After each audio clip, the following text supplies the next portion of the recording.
Alors, deuxième grand sujet donc à l'agenda de la gouvernance, c'est celui de l'élaboration de la stratégie et par là même la fixation de la politique d'investissement qui va avoir lieu chaque année tout au long de la durée et de réalisation du plan stratégique. Donc là, évidemment, l'idée c'est de parler un petit peu de quelle façon et sur quel sujet la gouvernance et les instances de gouvernance participent à la stratégie, et notamment on va voir qu'ils sont impliqués et qu'ils ont en tête un sujet qui est évidemment aujourd'hui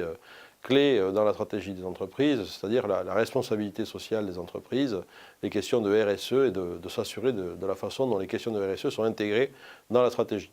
On va voir que ce travail sur la stratégie et la planification stratégique nécessite une montée en compétence des administrateurs, parce que pour être contributif à la stratégie, et je ne dirais même pour pouvoir challenger un dirigeant sur une stratégie qu'il vous propose, il faut avoir effectivement aujourd'hui sans doute plus de compétences que par le passé. Et ensuite, on verra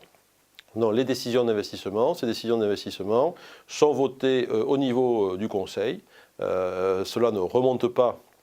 jusqu'à l'Assemblée générale. Et de façon plus générale, les sujets que l'on va voir dans ce point-là ne sont pas des sujets qui font l'objet de votes formels de résolution, mais simplement d'une présentation, souvent assez longue d'ailleurs, parce que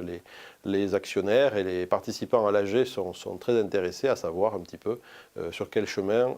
se développe l'entreprise.